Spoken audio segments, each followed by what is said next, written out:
일단 오늘 런치톡 제목은 자연에 없던 물질 만들기예요. 그래서 제목만 보면 사실 자연에 없던 뭔가 새로운 물질? 신물질? 신소재? 신소재공학과인가? 이런 생각이 드실 수도 있어요. 그렇지만 제가 하는 연구는 사실 신소재랑 굉장히 거리가 멉니다. 저는 신소재를 전혀 모르는 사람이고, 그래서 이게 자연에 없던 물질을 만드는 게 왜 기계공학인가? 라고 생각을 하실 수가 있을 것 같아서 제가 부제를 붙여봤어요. 부제는 나노스케일 디자인 앤 매뉴팩처링으로 신물질을 만들기라는 거예요. 그래서 우리가 기계공학과니까 뭐 기계를 만들거나 아니면 꼭 기계가 아니더라도 뭔가 드론, 로봇, 자동차 이런 거 하시는 분들이 많잖아요. 여러분들도 뭐 그런 동아리들이 있어서 다양하게 활동을 하실 수가 있는데, 이제 기본적으로 기계공학과에서는 뭔가를 만든단 말이에요. 로봇도 만들고 이제 드론도 만들고, 저희가 뭔가 이렇게 정해진 어떤 임무를 수행하는 드론을 만든다. 뭐 이게 기계공학과 학생들이 아니면 뭐 기계공학자들이 주로 많이 하던 거예요. 이게 미터 스케일에서, 우리가 익숙한 이 미터 스케일에서 디자인 앤 매뉴팩처링으로 뭔가를 만드는 거거든요. 드론을 설계하고 제작하고, 이게 꼭 드론에만 국한이 된 건 아니에요. 그냥 그렇게 뭔가 우리가 주어진 임무를 어떤 상황 속에서 그 시스템 전체를 아우르는 느낌에서 디자인과 매뉴팩처링을 많이 해요. 근데 우리가 만약에 이걸 우리한테 익숙한 미터 스케일이 아니라 엄청 작은 스케일에서 똑같이 하는 거예요. 나노 스케일. 이 나노 스케일은 이제 미터랑 비교를 하면 1나노는 10억 분의 1미터예요. 여러분들이 진짜 편하게 드세요. 먹는 소리가 줄어들어서 조금 신경이 쓰이네요. 제가 너무 이렇게 강연 위주면은 밥 좀 편하게 먹자라고 말씀을 해주셔도 좋습니다. 아무튼 그래서 굉장히 작은 스케일에서 우리가 뭔가 설계를 하고 제작을 하면 우리가 뭘 할 수 있을까? 이게 궁금한 거죠. 예를 들면 뭐 나노 스케일이 드론을 만들려는 걸까? 나노 로봇을 만들려는 걸까? 그게 아니라 새로운 물질을 만들 수가 있어요. 자연에는 없던 새로운 물질을 만들 수가 있습니다. 그래서 그게 제가 하는 거예요. 나노 스케일에서 설계랑 제작을 이용해서 새로운 물질을 만드는 거. 상당히 조금 융합적인 분야이기는 한데 기계과에서도 하시는 분들이 있고 전자과도 있고 응용 물리학과도 있고 그냥 물리학과도 있고 아니면 좀 융합 관련된 학과들 많죠. 무슨 뭐 나노 무슨 학과 뭐 이런 데서도 많이 합니다. 그냥 전국적이나 전 세계적으로 보면 기계공학과에서도 굉장히 많이들 하세요. 그래서 조금은 그렇게 좀 융합적인 분야예요. 근데 이 새로운 물질의 발견이라는 게 되게 임팩트가 크거든요. 실제로 인류의 역사가 살펴보면 인류의 발전이 새로운 물질을 발전을 했을 때 엄청 크게 도약을 해요. 그 이유는 물질이 제일 기본적인 거라서 그렇죠, 사실은. 우리가 새로운 물질이 있으면 그걸로 소재랑 부품도 만들 수 있고 그 소재랑 부품으로 모듈과 시스템도 만들 수 있고 그걸로 막 사업도 할 수 있고 돈도 벌 수 있고 많은 걸 할 수 있죠. 예를 들어서 우리가 모듈이랑 시스템을 개발하면 그걸로 우리가 뭔가 제품화를 할 수는 있겠지만 모듈과 시스템으로 물질을 만들 수 있는 건 아니죠. 근데 신물질이 있으면 이 모든 거에 다 영향을 미칠 수가 있어요. 여러 계층 구조에서 가장 펀더멘탈에 있는 게 물질이에요. 그래서 제일 물질이 어떻게 보면은 새로운 물질이 이렇게 나타났을 때 인류의 역사를 획기적으로 바꿨던 거거든요. 그래서 실제로 역사를 살펴보면 이 선사시대에서 특히 물질별로 이렇게 나눌 수가 있거든요. 석기시대, 청동기시대, 철기시대. 이게 새로운 뭐 그런 사람들이 새로운 물질을 다룰 수 있기 시작하면서부터 생겨요. 석기시대는 사람들이 돌을 가지고 뭔가 좀 가공을 할 수 있게 되면서 석기시대가 열리고, 이 청동기시대는 인류가 청동의 냄새를 맡으면서 시작이 돼요. 그래서 여러 물질들 중에서 청동을 골라서 쓸 수 있게 되는 시기거든요. 그리고 또 철기시대는 인류가 철을 재련하면서부터 이렇게 시작이 됩니다. 이게 나중에 후대의 사람들이, 역사학자들이 보고 이름을 나눠서 붙일 만큼 큰 그런 비약적인 발전이었다는 거예요. 그거를 가능하게 하는 게 이 새로운 물질이라는 거고, 요즘은 이 선사시대만큼 뭔가 이렇게 공통된 뭐 특정 물질의 시대, 이런 공통된 그런 동의는 사실은 찾기는 어려워요. 근데 1990년대쯤에 이제 실리콘 에이지 한번 터집니다. 이 실리콘 에이지는 결국은 반도체를 가능하게 했던 거예요. 우리 휴대폰 안에 들어있는 반도체, 컴퓨터 안에 있는 반도체가 전부 다 실리콘으로 구성이 되어 있는데 그 실리콘을 인류가 정제할 수 있게 되면서부터 결국 그거를 얼마나 더 작게 만드냐의 싸움이 된 거지, 이것도 실리콘이라는 새로운 물질로부터 열렸던 시대거든요. 그리고 이제 요즘은 제가 카본 에이지라고 이렇게 가져온 이유는 이걸 만든 사람이 아마 그래핀을 하는 사람이었을 것 같은데, 요즘은 사실 탄소 시대라고 부르지는 않는 것 같아요. 그러니까 요즘은 이렇게 공통된 협의가 없어요. 요즘은 뭐 예를 들어서 나노 소재를 하는 사람은 나노 소재 시대라고 부를 수도 있는 거고, 저는 메타 물질을 하는 사람이라서 메타 물질의 시대라고 부르고 싶습니다. 그래서 뭔가 이제 다시 한번 인류의 역사를, 인류의 발전을 이렇게 확 견인할 만한 새로운 물질이 나오면 좋겠죠. 그래서 그런 새로운 물질을 만들 수 있을까를 생각을 해보면 이제 우리가 고등학교나 아니면 1학년 때 배웠던 일반 물리를 떠올릴 수가 있을 거예요. 사실 거기서 이런 걸 막 배우지는 않지만 이제 특정 물성을 설명을 하려면 주로 우리는 화학을 많이 생각을 하죠. 그러니까 물질을 이루고 있는 원자, 원소, 분자들, 이온들, 그런 거에 의해서 물성이 결정이 많이 되죠. 물질의 특성에 영향을 끼치는 요소 중에 대표적인 거는 그래서 이렇게 화학적인 조성이 있겠습니다. 우리가 똑같이 생겨도 그게 뭐 실리콘 원자로 이렇게 배열이 되어 있냐, 뭐 철 원자로 배열이 되어 있냐, 아니면 NaCl로 배열이 되어 있냐, 이런 거에 따라서 물질이 확확 달라지죠. 물질의 상태도 달라지고 뭐 냄새든 다양한 그런 성질들이 달라지죠. 그리고 그만큼 강력한 게 화학적인 조성인데, 사실 이 화학적인 조성을 바꾸는 거는 굉장히 좀 어렵죠.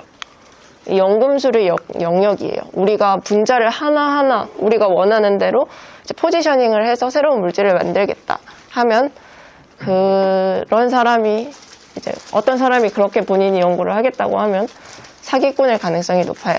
연금술의 영역이라서 우리가 화학적 조성은 보통은 건드리진 않아요.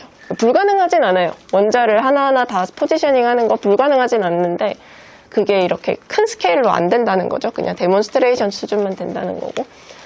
두 번째가 이제 공정 방식이에요. 우리가 공정 방식에서 조금 차이를 두면, 뭐 예를 들면 철을 더 단단하게 이렇게 재련을 할 수 있는 것처럼 그 공정 방식도 물질의 특성에 영향을 줘요. 한번 우리가 뜨겁게 했다가 열을 가했다가 그걸 빨리 식히냐 천천히 식도록 내버려 두냐에 따라서도 물성이 바뀌어요. 그리고 또 첨가물을 더해서 물성을 바꿀 수도 있겠죠. 뭔가 도핑을 시킨다던가. 근데 이 두 가지는 이제 공정 방식이랑 첨가물은 특성을 많이 바꾸지는 못할 거예요. 뭐 철에다가 이거를 한다고 해서 얘가 갑자기 고무가 되느냐, 그럴 수 있는 건 아니죠. 그래서 좀 더 이렇게 확 할 수 있는 거는 이제 나노스케일에서의 크기입니다. 나노스케일에서의 크기는 물질의 성질을 바꾸기에 충분해요. 우리가 보통 물질의 성질은 물질의 생김새나 크기에 관련이 없다고 생각을 하거든요. 우리가 예를 들어서 여기 사이다가 있으면 이 사이다를 한 컵 가득 따르든 아니면 굉장히 작은 뭐 소주잔에 따르든 똑같은 사이다죠. 맛도 똑같고 냄새도 똑같고. 근데 그거를 점점 더 이렇게 줄여나가다가 나노스케일이 되면 그때부터는 이제 물질이 달라지는 거예요. 우리가 금이 있었는데 금을 계속 크기를 다양하게 할 때 계속 금색이고, 또 금의 유니크한 성질들이 몇 가지가 있죠. 뭐 정기적인 성질이나 잘 늘어나는 그런 뭐 연성이나 그런 게 이제 나노스케일로 가니까 갑자기 없어진 거예요. 그래서 이제 나노스케일에서 구조체를 설계를 하고 뭐 디자인을 하면 물성을 바꿀 수 있겠구나라고 사람들이 생각을 하기 시작해요. 기존의 자연에 존재하는 물질들이랑 사실 되게 반대죠. 기존의 자연에 존재하는 물질들은 원자, 분자, 이온들로 이루어져 있고 그 스케일이 보통 수 옴스트롱에서 수 나노 정도 하죠. 되게 작거든요. 그래서 우리가 뭔가 이렇게 뚝딱뚝딱 만들어낼 수는 없는 스케일이에요. 우리가 뭐 수 옴스트롱 크기의 특정 원자를 만들어보자. 그건 굉장히 어려운 거기 때문에 그냥 화학에 의해서 결정되는 우리의 영역을 넘어선 자연일 거라고 주로 취급을 합니다. 그러다 보니까 이게 이 작은 크기로 인해서 전자랑 주로 반응을 하는데, 그 물질들의 배열이나 조성이 화학에 의해서 결정이 많이 돼요. 그러니까 화학적으로 허용된 물질만 만들어질 수 있다는 뜻이거든요. 그러다 보니까 만들 수 있는 물질의 종류도 좀 제한이 되죠. 근데 이제 제가 하는 거는 메타 표면 메타 물질이라고 하는 건데, 메타 물질은 그냥 인공적으로 만든 물질이에요. 자연에 존재하는 물질이 아니라 그냥 어떤 임의의 인공 물질이에요. 뭐든 될 수 있는 물질이고, 이 앞에 붙은 메타가 초월을 뜻하거든요. 자연에 없는 초월적인 물질이라는 뜻이거든요. 그래서 이거는 원자, 분자, 이온이 아니라 우리가 설계한 어떤 인공 원자라는 걸로 구성이 되어 있어요. 이 인공 원자는 뭐가 돼도 돼요. 그냥 로드여도 되고, 뭐 이렇게 생겨도 되고, 이렇게 생겨도 되고, 굉장히 다양할 수 있어요. 우리가 뭔가 임의의 설계한 구조체를 이렇게 원자인 척 잘 배열해서 물질을 만들어 놓은 거예요. 대신 그 구조체가 나노 크기여야 되죠. 그래서 이 인공적인 나노 구조체라고 부를 수 있는 이 메타 원자로 이루어진 게 메타 물질이고, 그 크기가 보통 수십에서 수백 나노 정도 돼요. 이 스케일은 어떻게 정해졌냐? 우리가 만들 수 있는 스케일로 그냥 정한 거예요. 우리가 만들 수 있는 것 중에서 제일 작은 거. 그래서 나노 공정으로 뭐 예를 들면 리소그래피라던가 아니면 우리가 뭐 도장을 찍듯이 도장을 찍을 수가 있는데, 그게 이제 나노 공정에서도 가능하거든요. 굉장히 작은 그런 나노 구조체를 도장 찍듯이 막 만들어낼 수가 있어요. 그렇게 우리가 쉽게 만들 수 있는 구조예요. 대량 생산도 가능한 크기예요. 그래서 이거는 우리가 인공적으로 임의로 설계한 그런 모양이라고 했죠. 그래서 뭔가 자연에서 존재하는 게 아니라 굉장히 특이한 모양을 가질 수가 있어요. 특이한 배열으로 구성될 수도 있고, 뭐 희한한 3차원 모양도 가능하고, 그러다 보니까 이제 화학적으로 허용이 되는 그런 제한된 물성이 아니라 임의의 물성을 다 만들 수가 있는 거예요. 자연에는 없었는데 만약에 뭐 이러한 뭐 투명 망토를 만들면 어떨까? 그럼 투명 망토는 어떠한 메타 원자를 가지고 있어야 되지? 그거에 맞게 메타 원자를 만들고 배열을 하면 투명 망토를 만들 수 있다던가. 그런 게 이제 메타 물질이에요. 그래서 어떻게 보면은 진짜 물질의 영역은 아니죠. 그냥 인공적인 어떻게 좀 배열된 결정 구조 같은 건데, 그거를 이용해서 우리가 자연에 없던 물질을 만들 수가 있죠. 근데 또 한계도 있을 거예요. 왜냐면 굉장히 큰 영역에서 만들었으니까. 기존의 옴스트롱이 아니라 수십 나노에서 만들었으니까 한계점도 분명히 있어요. 그 한계점은 뭐냐면 이제 이 특이한 물성이 광학적인 물성이라는 거. 빛과 상호작용할 때 나오는 그런 광학적인 특성이라는 게 단점이에요. 그래서 예를 들면은 이 자연에 존재하는 물질은 뭐든지 될 수도 있죠. 뭐 특이한 냄새를 나타낼 수도 있고, 또 어떤 게 있을까요? 어떤 뭐 전기적인 성질도 있고, 기계적인 성질도 있고. 근데 이 메타 물질은 우리가 주로 광학에서 다뤄요. 왜냐면 얘가 빛이랑 상호작용을 하기 때문이에요. 우리가 전자랑 빛을 생각을 해보면 스케일 차이가 한 5천 정도가 나요.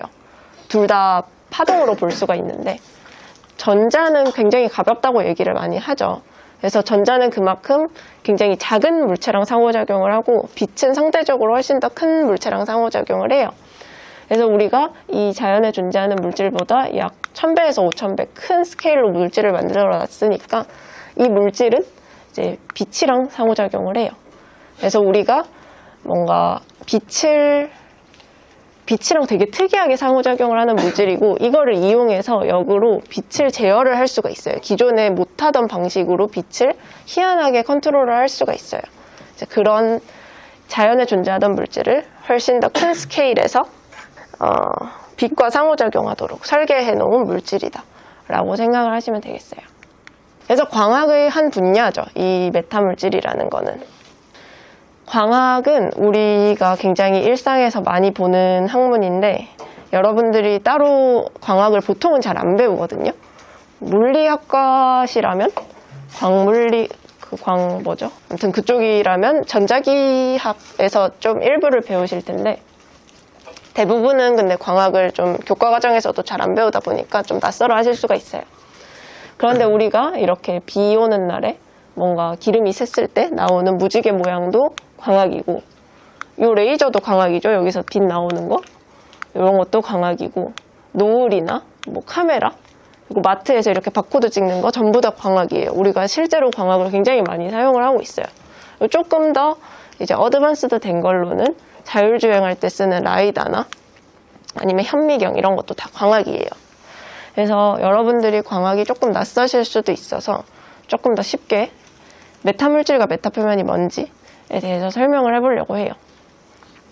그래서 우리가 빛이라는 말보다는 조금 더 직관적인 개미를 이용해서 얘기를 해보려고 하거든요. 그래서 일단은 우리가 모래사장 위에 있는 개미 한 마리를 생각을 해볼 거예요. 그래서 개미가 한 점에 있는데 다른 한 점으로 가야 되는 경우를 생각을 해볼 거예요. 그러면 개미가 어떻게 가느냐? 똑똑한 개미라면 그냥 직선으로 쭉 가겠죠. 최소 거리를 나타내는 경로로 갈 거예요. 이 개미가 택하는 길이 실제로 빛의 진행이랑 비슷해요. 그냥 빛이 공기 중에 그냥 프리스페이스에서 진행을 할 때는 그냥 쭉 직선으로 직진을 해요. 빛의 속도로 진행을 하고, 그것도 방향은 처음에 빛이 출발했던 그 방향 그대로 그냥 한 점에서 이렇게 출발한 빛은 계속 진행을 합니다. 결국은 이 빛을 좀 방향도 바꿔보고 막 모양도 다르게 해보고 빛을 가지고 좀 장난을 치고 싶은 거죠. 메타 물질은 기본적으로 좀 그런 거거든요. 빛을 기존에는 못하던 방식으로 좀 극단적으로 제어를 해보자, 그런 거예요. 근데 이제 우리가 중간에 바닥을 한번 바꿔봤어요. 그래서 여기는 모래사장이고 여기는 매끄러운 바닥인데 그 두 개에서 개미의 속도가 달라요. 모래사장일 때 훨씬 더 빨리 가요.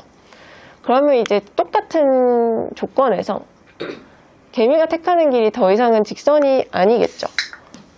더 개미가 잘 가는 이 모래사장 위에서 더 많이 가고, 대신 개미가 잘 진행을 못하는 이 매끄러운 바닥에서의 진행 거리를 줄이려고 개미가 루트를 바꿀 거예요.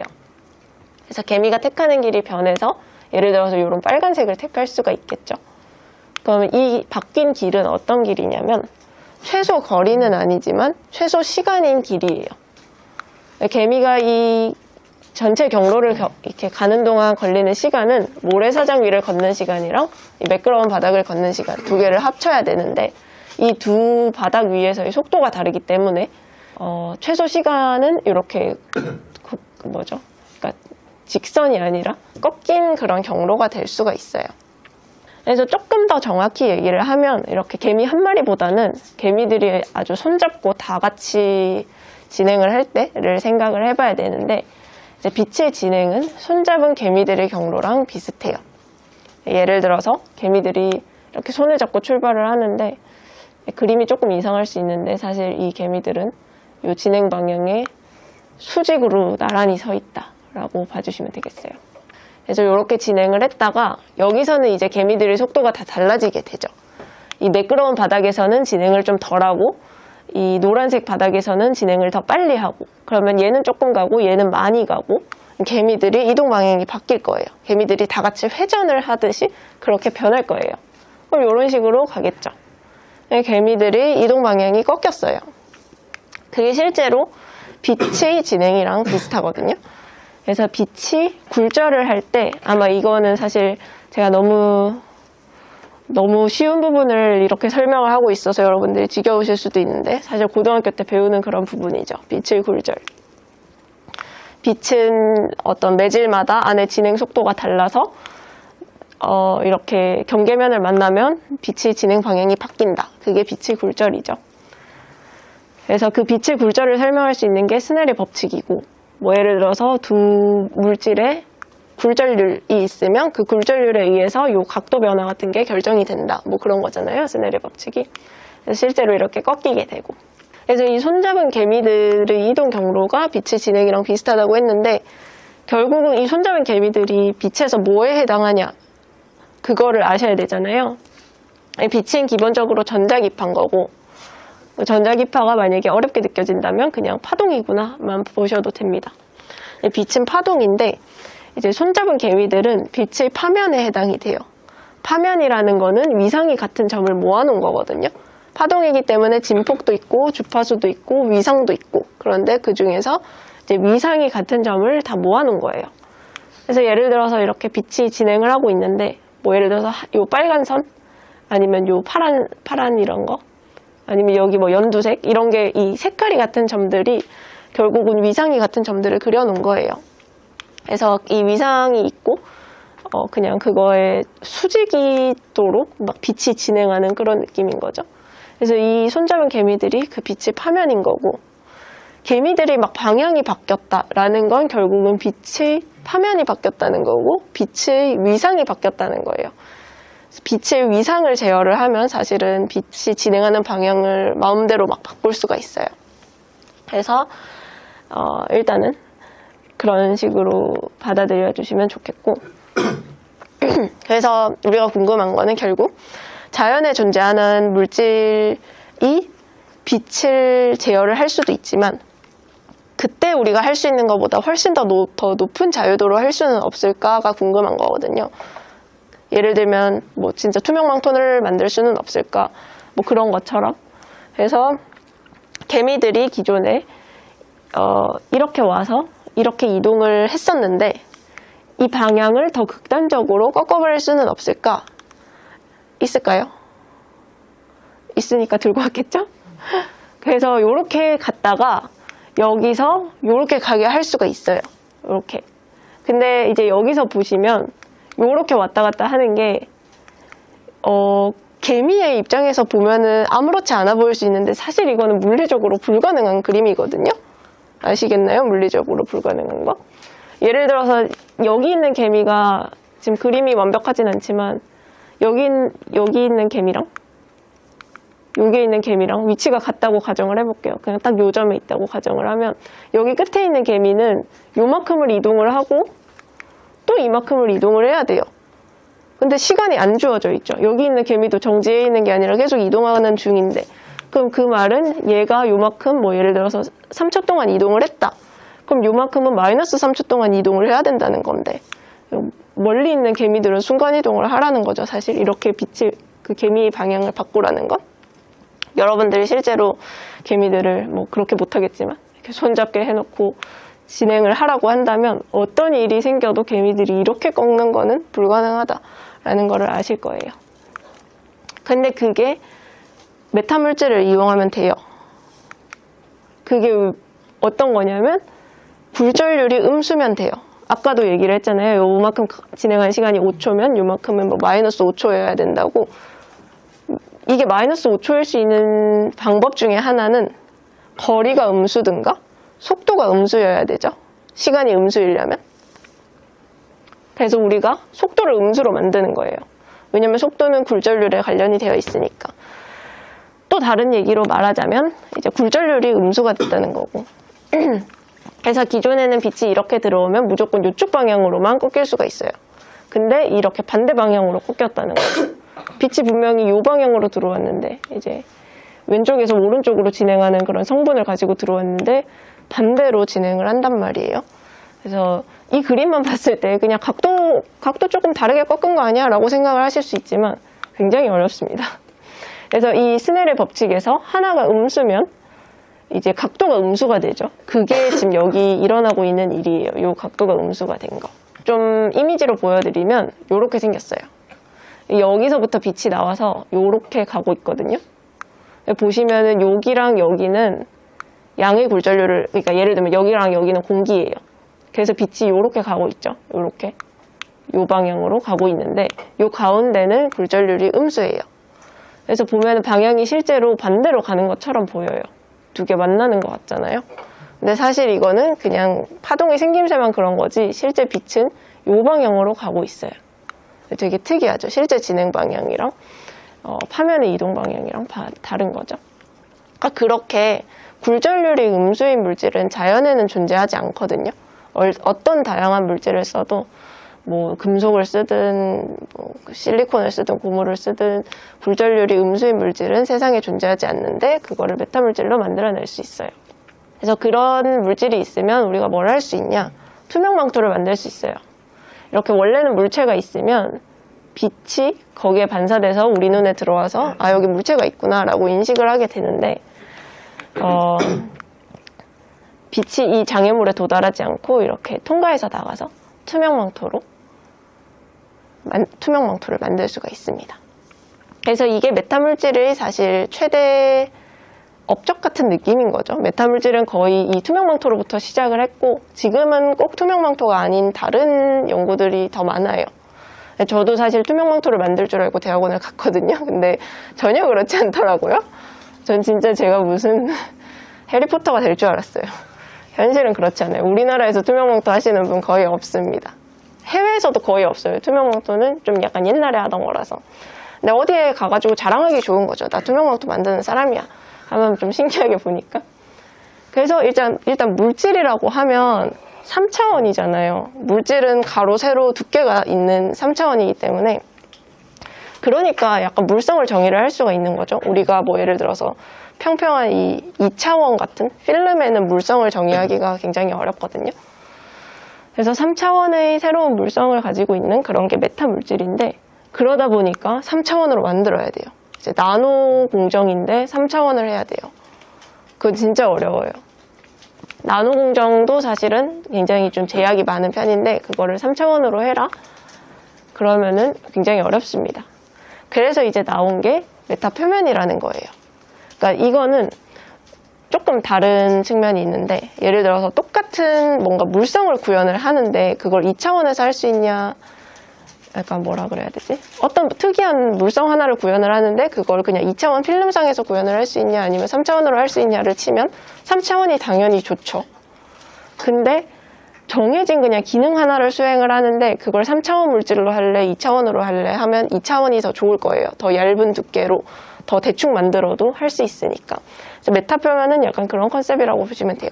기존에 3차원이어야 할 수 있던 메타 물질이라는 그런 특이한 기능을 2차원의 그냥 표면만으로도 수행을 할 수 없을까? 그게 메타 표면이거든요. 그래서 예를 들어서 보여드릴 수 있는 거는 이런 거예요. 이제 개미가 이렇게 있는데 중간에 개미의 진행 방향에 이렇게 속도가 다른 두 바닥을 적절하게 쓰면 개미의 진행 방향을 제어를 할 수가 있을 거예요. 이 방향으로 가던 개미를 이 방향으로 꺾을 수가 있을 거예요. 이건 엄밀한 그림은 아닌데 아무튼 이런 식으로 꺾을 수 있어서, 빛으로 치면 굴절률이 다른 두 물질을 잘 활용해서 빛의 진행 방향을 제어를 할 수 있는 거고, 개미로 치면 이렇게 속도가 다른 두 바닥을 적절하게 활용해서 개미 진행 방향을 바꾸는 건데, 이때 이 필요한 두께가 상당히 두껍단 말이에요. 그래서 좀 더 효과적으로 할 수는 없을까라는 질문이 들게 되죠. 혹시 여기서 더 효과적으로 이 필요한 공간을 더 줄이는 방법을 제시하실 수 있는 분이 있나요? 위로 쌓아버리는 거죠. 이렇게. 기존에는 이만큼을 진행을 해야 속도가 바뀔 수 있었는데, 그러니까 방향이 바뀔 수 있었는데 벽을 중간에 세우는 거예요. 그럼 이제 개미는 중간에 벽을 무조건 타넘어야 돼요. 그러면은 원래는 벽이 없었으면 직진으로 진행을 하죠. 근데 벽이 있는데 벽이 계속 높이가 낮아지면, 뭐 예를 들면 이렇게 돌아가면 벽을 아예 타넘지 않을 수도 있을 거고, 근데 그만큼 가는 길이가 그러니까 가는 거리가 머니까 오래 걸릴 수도 있고, 또 이만큼 진행을 하면 요만큼 높은 벽을 타넘어야 되고, 그러니까 그 중간에 어딘가에서 우리가 최적의 포인트를 찾을 수가 있을 거예요. 즉 개미가 택하는 길은 또 최소 거리가 아니라 최소 시간인데, 그 최소 시간은 모래사장 위를 걷는 시간 더하기 벽을 넘는 시간이 되겠죠. 그래서 이게 시간이 가장 최소인 점에서 개미가 벽을 타넘게 돼요. 그래서 이 벽의 높이로 개미의 이동 방향을 제어할 수 있을 것이고, 이 벽의 높이가 제가 지금은 이렇게 그냥 일자 슬로브로 만들어 놨지만 사실 위치별로 제각각일 수가 있어요. 불연속이어도 되고 미분 불가능해도 되고 뭐 이렇게 이상하게 생겨도 돼요. 그렇게 포인트 바이 포인트 벽의 높이를 만들 수가 있다는 거거든요. 그럼 개미가 기존에는 가지 못했던 특이한 방식으로 개미를 이동하게 할 수 있을 거예요. 특히나 개미들이 여러 명이 손잡고 있다면 그 모양을 굉장히 특이하게 바꿀 수가 있겠죠. 그래서 그런 거에 해당하는 게 메타 표면이에요. 그러니까 3차원의 물질이 아니라 2차원의 어떤 표면. 쉽게 얘기하면 빛의 위상을 조절할 수 있는 나노 안테나 배열이에요. 근데 여러분들이 안테나에 익수 안 하실 수도 있죠. 여러분들은 나이가 어리시니까. 근데 저는 제가 중고등학생 때만 해도 휴대폰에 이 안테나가 다 달려 있었어요. 안테나 뽑을 수 있고. 진짜 신기하죠. 그래서 그런 분들한테는 안테나 배열이라고 하면 좀 더 와닿을 텐데, 여러분들은 안테나 배열이 안 와닿을 수도 있겠네요. 근데 아마 여러분 휴대폰에도 다 숨어는 있을 거예요, 안테나가. 더 이상 튀어나올 필요가 없어서 그렇지 안테나는 어디나 다 있습니다. 신호를 주고받는 그런 장치 같은 거죠. 그 장치를 기존에는 되게 커요. 우리 눈에도 보이고 뭐 집집마다 매달려 있었고 뭐 그런데 그거를 나노스케일에서 구현을 해서 이렇게 해놓은 거예요. 요거예요. 사실 되게 별거 없죠. 그냥 평면에다가 희한한 모양 하나 패터닝을 해놓은 거예요. 만들어 놓은 거예요. 그러면은 이제 포인트 바이 포인트 빛이 지나갈 때마다 빛이랑 좀 특이하게 상호작용을 하니까 방향도 바꿀 수 있고 좀 예를 들면 그쵸 예시가 아마 있을 텐데 투명 망토도 만들 수가 있어요. 그러니까 예를 들면 이 투명 망토는 약간 조금 제한적인 측면에서의 투명 망토인데 이렇게 그러니까 곡면이 되게 울퉁불퉁하게 생겼는데 이거를 여러분들이 보기에는 되게 평평한 바닥인 것처럼 보이도록 할 수 있어요. 이 나노 안테나 배열을 쓰면. 두 번째로 이렇게 홀로그램 만들 수가 있어요. 홀로그램은 지금도 가능하지만 사실 홀로그램 장비는 진짜 크거든요. 뭐 졸음 프로젝터만 생각을 해봐도 되죠. 얘는 사실 홀로그램은 아니지만 생각보다 이렇게 이런 장비들이 작지 않아요. 굉장히 커요. 근데 그거를 엄청 작은 그냥 뭐 요거보다 훨씬 작은 요거보다 작고 엄청나게 작은 그런 거 하나에 그냥 레이저 이런 거 레이저 포인터로 하나 뿅 이렇게 했더니 홀로그램이 나타날 수 있게 하는 거죠. 그리고 또 렌즈 역할도 할 수 있어요. 이거는 실제로 메타 렌즈로 찍은 건데 이제 메타 표면이 뭔가 빛을 다양하게 제어를 할 수 있으니까 렌즈를 대체를 할 수도 있거든요. 그래서 우리가 뭐 벌레를 관찰할 때 돋보기 대고 관찰을 하는 것처럼 메타 표면을 대고 굉장히 작은 거를 못 보던 거를 관찰을 할 수 있어요. 일종의 현미경 같은 역할을 하는 셈이죠. 그래서 이제 평면 광학의 시대가 열렸다라고 생각을 할 수가 있어요. 우리가 기존에는 렌즈가 이렇게 두께가 있잖아요. 렌즈 뭐 여러분들이 쓰고 있는 안경에도 있고 두께가 있고 그 가공을 공명 가공을 해야 되는데 그게 아니라 굉장히 얇은 두께로 똑같은 기능을 구현할 수 있어요. 여기 보시면은 21mm였던 거 0.5mm로 만들고 그 무게도 절반 10분의 1 이상으로 줄어들었죠. 그러니까 엄청 가볍고 효과적으로 만들 수가 있어요. 그리고 또 자율주행할 때 라이다 보면은 라이다도 생각보다 장비가 큽니다. 웬만하면 다 생각보다 커요. 그래서 자동차 외부에 붙어 있어야 이제 인식을 할 텐데 그거를 이렇게 손바닥 위에 올라가는 손가락 위에 올라가는 굉장히 작은 크기로도 줄일 수가 있어요. 이거는 이제 메타 표면으로 만든 라이다 칩의 모식도예요. 진짜는 아니고 근데 이 사이즈로 줄일 수가 있어요. 그래서 막 3차원 홀로그램, AR, VR, 라이다, 투명 망토 이런 거에 대해서 할 수 있다고 얘기를 했고 그거 외에도 공정에도 쓸 수가 있어요. 뭔가 빛을 이용해서 뭔가를 만들 수가 있거든요. 경화를 시키고 뭐 이런 식으로 만들 수가 있는데 그런 데도 쓸 수 있고 또 에너지에도 쓸 수가 있어요. 우리가 예를 들어서 여름에 에어컨을 많이 틀잖아요. 근데 에어컨은 일단 전기세 많이 먹죠. 냉매 필요하니까 친환경적이지 않죠. 근데 외부 에너지 하나도 안 쓰고 뭐 파워 연결 하나도 안 해도 그냥 알아서 온도가 낮아지는 자가 냉각 소자를 만들 수도 있어요. 이런 거를 이용하면. 그래서 메타 물질이나 메타 표면의 상용화에 대해서도 생각을 할 수가 있는데 메타 물질이랑 메타 표면이 상용화도 됐어요. 되게 사실 최근이에요.